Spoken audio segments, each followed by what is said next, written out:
जय हिंद। आपका all in one research centre में स्वागत है। आइए आज हम देखते हैं रीजनिंग का 5 क्वेश्चन जो अक्सर आरआरबी ग्रुप डी एग्जाम में बार बार पूछे गए थे। ठीक है, तो आइए हम उन्हें स्टार्ट करते हैं। देखिए पहला क्वेश्चन अगर हम देखें तो ये क्वेश्चन काफी थोड़ा देखिए क्वेश्चन हार्ड नहीं है, लेकिन बच्चे छोड़ देते हैं क्योंकि थोड़ा लेंदी लगता है। देखिए इस क्वेश्चन में आपको मैं पहले बता देता हूँ बेसिक, फिर मैं आपको बता दूंगा ट्रिक। देखिए ट्रिक के मतलब क्या है, इसी को आप बहुत ज्यादा प्रैक्टिस करिएगा तो ट्रिक के फॉर्म में हो जाता है। तो देखिए ये कहार आपको क्वेश्चन दिख रहा होगा, JADA और DI का अर्थ है टाइम इज पॉपुलर, और फिर जो नेक्स्ट बोल रहा है ZIRIZANASA का अर्थ है राजा वांट टू बी पॉपुलर, फिर NAGA और PI का अर्थ है रीता वांट्स गाइडर, फिर TAPISIDI का अर्थ है रीता इज ए सिंगर। तो इसमें बोल रहा है कि टू का अर्थ हमें क्या करना है। ठीक है, देखिए इस केस में देखिए सबसे आपको पहले बात इसमें समय बहुत लग जाएगा अगर आप बनाइएगा बेसिक से, तो इसको मैं ट्रिक से ही आपको बताना चाहता हूँ। देखिए पहले आप देखिए कि जो हमें निकालना है TA का अर्थ क्या है, TA कहाँ है। तो देखिए TA जो मैं पहले मैं देख पा रहा हूँ, जो TA जो है वो आपको लास्ट वाला में है, TAPISIDI है। ठीक है, तो हम काम करते हैं पहले हम उसी को लिख लेते हैं। ठीक है, तो हम उसे लिखने की कोशिश पहले करते हैं, TAPI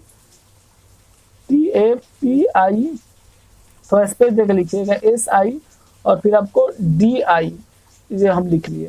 अब देखिए अब कोशिश करिए इन सब को काटने का, किस किस में ये कट रहे हैं, जिस जिस में कट रहे हैं ना उन्हें हम लिखते चलेंगे ताकि पता चल जाएगा। देखिए अब देखते हैं हम पहले देखिए TA के छोड़कर बाकी सबको काटने की कोशिश। देखिए PA किस में है, तो PI किस में है, सॉरी PA नहीं है, PI किस में है, तो PI देखिए PI जो है आपको दिख रहा है कौन, 1 2 थर्ड वाले में है। देखिए यहाँ पे PI जो थर्ड वाले में है NAGAPI। ठीक है, तो अब इन्हें हम लिख लेते हैं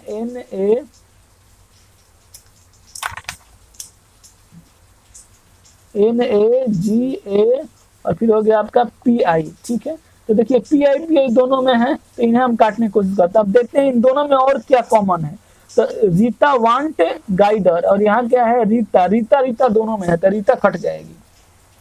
रीता यहाँ भी है, रीता यहाँ भी है, तो ये रीता भैया हो गई कट।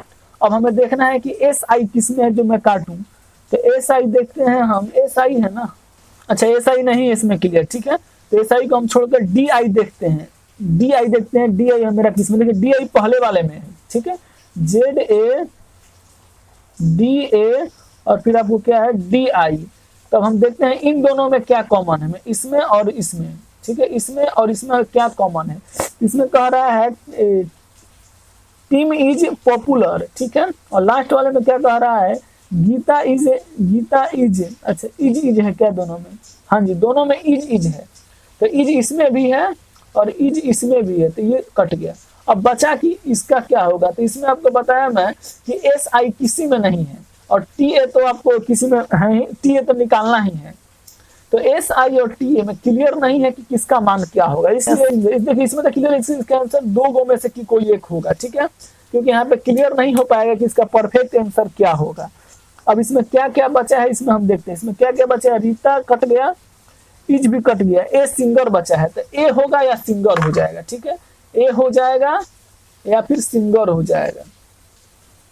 ठीक है, ए होगा या फिर क्या होगा, तो आपको सिंगर हो जाएगा, ध्यान रखिए। देखिए इसको समझ में आपको बताते हैं कैसे आएगा। देखिए आपको सब कट गया है, आपको बचा क्या है, SI बचा है और TA बचा है, और इसमें देखिएगा तो रीता कट गई है और इज कट गया है, बचा है ए सिंगर। तो ए या सिंगर ये दोनों में से कोई किसी का हो सकता है, हमें पता नहीं है कि T का मान क्या होगा, तो दोनों में से कोई एक होगा, इसलिए इसका आंसर जो है आप देख रहे हैं ग्रीन किया हुआ है, या ए या सिंगर, वही बात है ए या सिंगर जो आप क्वेश्चन में देख रहे हैं। आइए हम चलते हैं अब नेक्स्ट क्वेश्चन पर। ये थोड़ा टाइम टेकन वाला क्वेश्चन इसलिए बता दिया क्योंकि इसको बताना बहुत जरूरी है, क्योंकि बच्चे बार बार इसको स्किप करते हैं। आइए हम चलते हैं नेक्स्ट क्वेश्चन पर। देखिए इस क्वेश्चन में कह रहा है कि कोई ऐसा आप बताइए जिसमें सारे शामिल हो, जो ऊपर में जो दिया गया है X जो लिखा हुआ है वो इनमें से किसमें लगभग सारे में मैच कर रहा है, तो मतलब सेम तरह का सांचा बात है। ध्यान से देखिए आप, ये जो है तीनों एक साथ मिल रहे हैं कहीं ना कहीं, तो आप देखिए कौन कौन ऑप्शन है जिसमें तीनों एक साथ मिल रहे हो।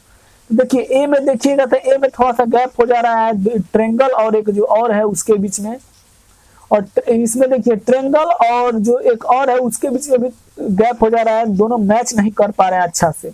और सी और डी देखिए दोनों अच्छी तरह से मैच कर रहे हैं, क्योंकि दोनों एक दूसरे को मतलब नहीं होता कि तीनों एक ही में से देखिए कहने मतलब ये हो गया आपको, एक ये हो गया, सपोज दैट इसको ये हो गया, और इसको थोड़ा मैनेज करिएगा, नहीं बनाने आ पा रहा है मेरे को, बनाने का मैं कोशिश कर रहा हूँ इसको थोड़ा। एक ये हो गया, देखिए यहाँ तीनों मिल रहे हैं, ये मिलने का ही मैं बात कर रहा था, मिलने का किसमें किसमें, तो आपको सी और डी जो है उन दोनों में मिल रहे हैं, इसीलिए इसका आंसर जो है आपको ऑप्शन ए हो जाएगा, जो कि सी एंड डी दोनों लिखा हुआ है। आइए अब चलते हैं हम नेक्स्ट क्वेश्चन पर। देखिए इस क्वेश्चन में बोल रहा है कि आपको सीधा रेखा बताना है कि कितना कम से कम इसमें सीधा रेखा का यूज किया गया। ध्यान रखिए कम से कम बोला है, इसलिए आपका ध्यान जो है इसमें ऑप्शन में सबसे कम पर जाना चाहिए, ना कि सबसे अधिक पे, क्योंकि इसमें अक्सर बच्चे यही करते हैं जो सबसे अधिक वाला आंसर है मार देते हैं। ठीक है, तो देखिए इसमें क्या आपको करना है, इसमें आपको लाइन गिनना है। ठीक है, तो हम लोग लाइन गिनने का कोशिश करते हैं। देखिए लाइन गिनने का अगर हम कोशिश करें तो पहले तो आपको ये 4 लाइन ऐसे ही दिख रहा है, 1 2 3, क्योंकि आयत बनाने के लिए ये जो आपको 4 लाइन की जरूरत पड़ा है, ये तो 4 लाइन ऐसे ही दिख रहा है, 1 2 3 4, 4 तो हमें ऐसे ही दिख रहा है। अब फिर हम एक बार सर्कल भी इसको बना ही लेते हैं। चलिए इसको यहाँ मैच कर देता हूँ, इसको यहाँ पर मैच कर देता हूँ, इसको यहाँ पर मैच करता हूँ। ठीक है, अब बोल रहा है वो 4 हो गया, और एक ये हो गया 5, और एक ये हो गया 6 हुआ, और एक इधर से भी है 6 1 7, और एक इधर से भी 1 8। सीधा रेखा बोल रहा है, लेकिन हम लोग गड़बड़ क्या करते हैं, हम लोग टुकड़ा टुकड़ा गिनने लगते हैं, यहाँ से यहाँ तक, ये ऐसे नहीं गिनना, सीधा रेखा बोल रहा है, ना कि आपको बोल रहा है कि टेढ़ा वाला रेखा। ठीक है, तो सीधी रेखा, तो आपको बताया कि 4 तो 1 हो गया, ये 1 2 3 4। ठीक है, ये आपको आयत बनाने के लिए 4 का जरूरत पड़ गया।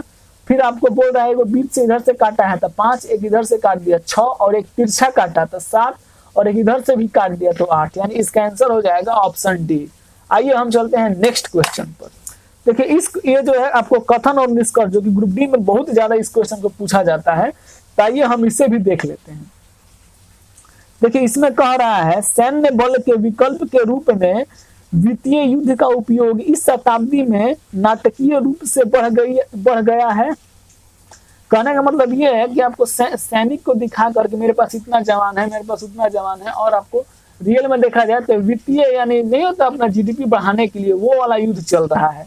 कहने का ये क्वेश्चन कह रहा था। देखिए ऐसे क्वेश्चन में जितना कहे उतना ही करिएगा, अगर इससे आप बाहर सोचिएगा तो आपको ये बाहर फेंक देगा।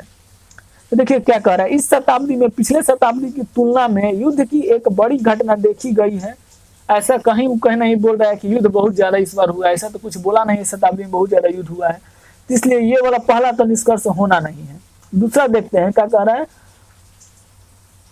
पारंपरिक युद्ध की तुलना में वित्तीय युद्ध अधिक नाटकीय है। बोल रहा है कि जो पारंपरिक युद्ध होता है उसके तुलना में जो वित्तीय युद्ध है वो अधिक नाटकीय है। जबकि जो ऊपर में ये कह रहा था कि जो सैन्य विकल्प दिखा करके वित्तीय युद्ध चल रहा है जबरदस्ती डरवा के, मतलब डरा के कि युद्ध कर लेंगे, तो भैया ये दोनों में से कोई नहीं, क्योंकि ये भी ऐसा भी नहीं बता रहा है कि नौटंकी है, ज्यादा है, ये है वो है, क्योंकि भैया युद्ध का कोई ठीक नहीं है, इसलिए दोनों में से कोई क्वेश्चन में नहीं ऐसा बात कह रहा है। ये बोल रहा है कि नाटकीय ज्यादा है नॉर्मल युद्ध से। भैया युद्ध में भी बहुत सारा करना पड़ता है, क्योंकि युद्ध केवल आपको सैनिक से नहीं जीता जाता बल्कि पूरा मनोवैज्ञानिक तरीके से जीता जाता है, क्योंकि अगर केवल बल से जीता गया होता तो पाकिस्तान 3 बार जीत जाता है हिंदुस्तान से। आइए हम चलते हैं नेक्स्ट क्वेश्चन पर। देखिए नेक्स्ट और ये लास्ट क्वेश्चन है शायद, हाँ लास्ट ही क्वेश्चन है। देखिए इसमें आपको बोल रहा है, ये भी कथन और निष्कर्ष का क्वेश्चन और काफी अच्छा क्वेश्चन, इसलिए मैं इसको ऐड किया हूँ। बोल रहा है कि 1 और 2 में कौन सही है। तो ये लगभग मैथ का भी क्वेश्चन हो ही जाता है। तो देखिए इसमें क्या है, आपको जब भी आपको लिखा हुआ इस तरह से अगर आ गया और ये जो है आपको 2√3, ये दोनों में अंतर क्या है, दोनों में अंतर है भाई। देखिए क्या है, इसका मतलब होता है जब भी ब्रैकेट में रहना था सिंपली आप गुना कर दीजिएगा, 3 दूनी 6 हो जाता है। लेकिन जब ऐसे रहता है तो ये इसका मतलब है कि 2 का क्यूब आपको करना है, तो जब 2 का क्यूब करिएगा तो ये 8 हो जाएगा।